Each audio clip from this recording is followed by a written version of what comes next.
Hello guys, this is Joshua Hawes. As you can tell by the time, I'm going to be doing a quick little spoiler review on the first episode of What If. I was thinking of doing what I did last time with Logan by doing 2 episodes each before review, but I feel like with this kind of show that wouldn't really work, and it would just be easier to do like the separate reviews for each kind of episode. I think it's hard to say. By the way, soon, because this Friday, which is actually tomorrow at the time we're recording it, is the finale for the Bad Batch. I'll do a review for that, so make sure you keep an eye on that.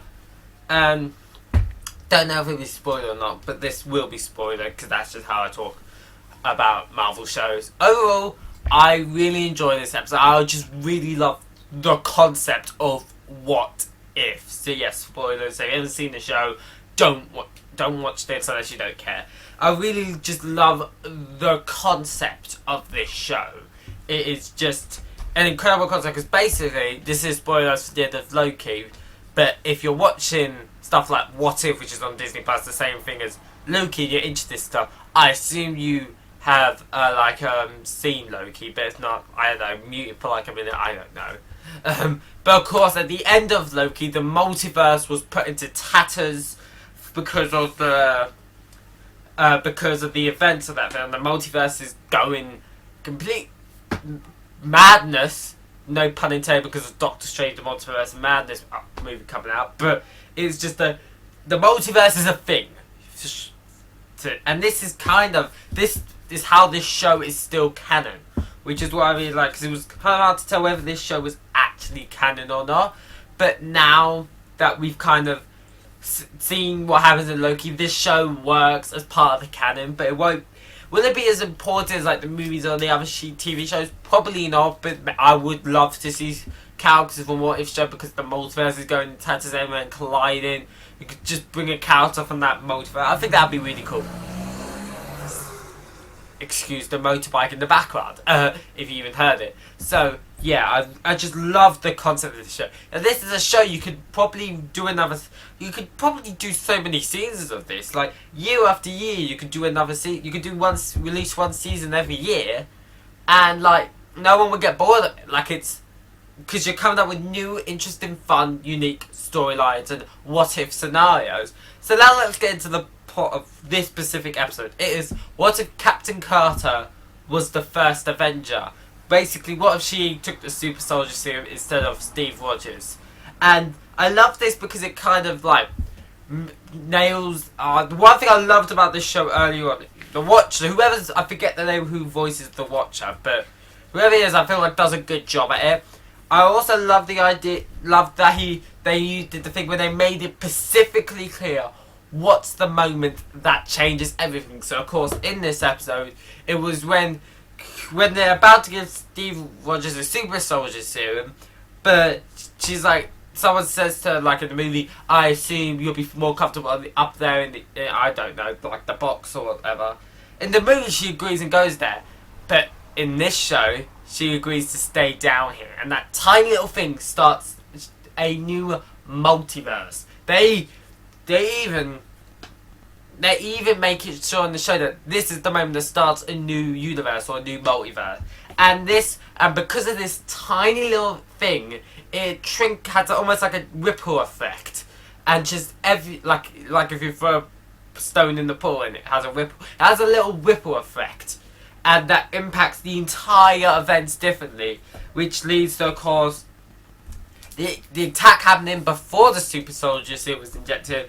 Then that person shooting Steve Rogers, and Steve Rogers is no longer in a situation to kind of like get in the machine. The soldier wants Hal Stark to be in the machine, but she's like I'm not doing that. So the Captain decided within the situation it was the right decision for her to go in the machine. They do it. She is now the super soldier, and it works.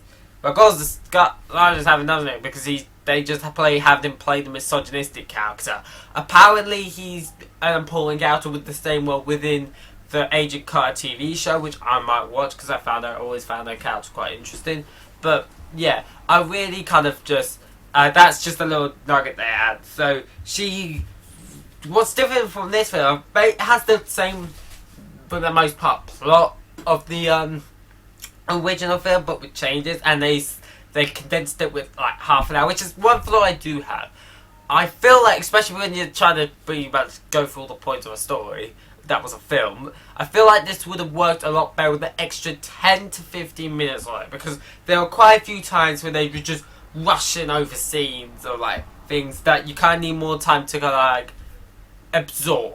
Because it's like, in this show, I felt like, yeah, it was fine, it was alright, but it's not until after this show I realised it was much better. But I feel like the pacing just needs to be like better, but it was still really good. So yeah, she gets her suit, and the action is really cool. It's in this show. It's a little bit more over dramatic, like a bit more over the top than the films, but you can get away with that with animation. So yeah, the action was really good.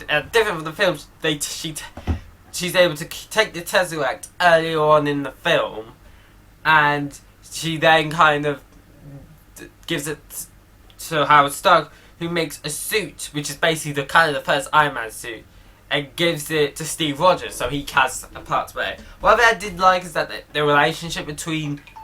My phone went off. The relationship between Peggy Carter and Steve Rogers. Sorry, I've got to check that in case it's important. It wasn't important. Fantastic. That was what I said. But yeah, because they established that still would have happened, because that was kind of the idea presented, but they kind of nailed that would most likely still happen. Yeah, so she basically gets a cool shield and stuff. She is able to bring the Tesseract, to bring the suit, and then it's kind of that rescue scene that we see in the Avengers film, but like shortened down with Captain Carter. Not as many like stuff kind of happens. We see the suit in action. It was fun. It was fun, cool stuff. Then they had a montage like in the film, but this time it was much different because it was like Captain Carter riding on the suit that Steve Rogers flying, jumping through planes and destroying everyone in the planes, destroying the planes. It was really cool to see. The action still holds up, which is something I really liked. So yeah, I'm kind of going through like the main key points, and then we kind of get to the train scene, which there was kind of like an explosion that kind of like I'm going all over the place. So that kind of first happens in the season. They make a little teaser when Soldier, Bucky's about to fall. Captain grabs him, pulls up at him, and Bucky says, "You almost ripped my arm off." Hinting at that in the actual MCU, he's got a metal arm. So that's the thing. They had Steve Rogers in the suit coming at the front. He's gonna go inside to check what it is. He says there's a bunch of dynamite. It blows up and he's dead. And that's kind of what happens. Then they agree back because he's now at the castle. He's got a different goal. He's going to use the Tesseract because she kind of takes it back because the Tesseract is used in the machine to make it work. To basically just unleash a monster to basically destroy the world. So yeah, that's kind of different. They go into I'm all over the place. They go into the castle to deal with it. They find out that Steve's alive, which I would have liked the cool concept of like having Steve Rogers be captured by Hydra and actually he becomes the Winter Soldier. I feel like that would have become a really cool little concept, but I'm fine with this. It's not a big deal. It's an anime show, but yeah. So she said he gets the suit. His power's not like concrete. Like you can get small amounts of power, but it might not be enough. So they have the little action sequences. Is another really cool action sequence with the octopus coming, like a giant octopus thing coming out of the Tesseract portal, which kills Red Skull, so he's done. And she has a battle, she's got a shield, and she picks up a sword, she's able to battle them. Steve Rogers gets this one to save, but as he's about to help, he has to push the monster through the machine, the machine goes out, then they kind of, then she sacrifices herself by continuing to push the monster into the machine, but says that they're gonna have a dance for Saturday with Steve Rogers, and she asked about that. witch thing. And then she comes in, and then we kind of see the scene that's kind of, and that's kind of where the show ended. Well, I wouldn't say end, because there's another next clip scene where it's that kind of scene at the start of the Avengers where Loki comes through and attacks the shield. It's shield. But we see that pool, but out comes Captain Carter with like octopus like limbs or whatever that creature was, just coming out with her, and it's Nick Fury and Hawkeye's there. Hawkeye's like, that's Captain Carter. Like, that's Captain Carter. And she's like, yeah, what's going on? Where's Steve? And she's like, the war. And Nick Fury tells her the war ended like 70 years ago or whatnot. And so that's kind of where the show kind of ends. The one thing I love about this is that I wish they kind of followed up these stories. I like these swerves, but it leads me wanting more, especially this one. Like, I would love to see Captain Carter in the events of the Avengers film, and how those Avengers films change because Captain Carter is there. Or how does, like, how would even future things as far as of its endgame be affected? Like, would Carter even be worthy to wield the hammer? You could make a good argument that she could. But yeah, that kind of stuff. Like, I would love if they did, if either they do another episode in this season, which I don't know, or they do a season 2 where they follow up on some of these character stories that they're able to follow up on.